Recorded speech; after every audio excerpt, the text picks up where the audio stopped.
విశాల్ వాళ్ళ ఇంటి దగ్గర నుండి ఎంగేజ్మెంట్ అయిపోయాక కుట్టి వాళ్ళు వస్తూ ఉంటారు. ఇక ఆ చీరలు నగలు చూసి పద్మమ్మ అయితే మురిసిపోతూ ఉంటుంది. అది చూసి సింహాద్రి అయితే వాళ్ళు మన కోసం కొనలేదే, మన బిడ్డ కోసం కొన్నారు. ఇప్పుడు తను మన బిడ్డ కాదు, ఆ ఇంటి కోడలు.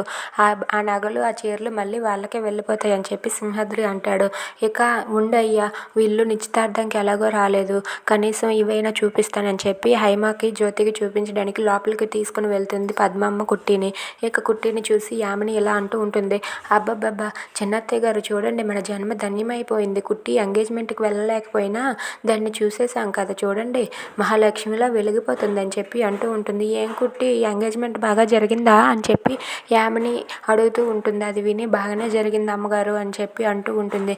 ఇంతలో గౌరీప్రసాద్ రాగానే అమ్మ అంతా బాగానే జరిగిందా అని చెప్పి అడుగుతూ ఉంటారు.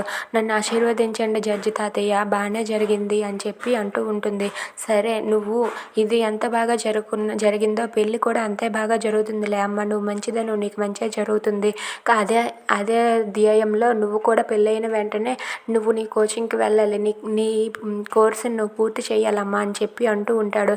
ఆ మాటలకి నేను జీవన మా ఇద్దరం కూడా జ్యోతమ్మ దగ్గర కోచింగ్ తీసుకుంటాము అని చెప్పి అంటూ ఉంటుంది. అది విని యామిని అయితే మరి నా కొడుకో అని చెప్పి అనుకుంటూ ఉంటుంది.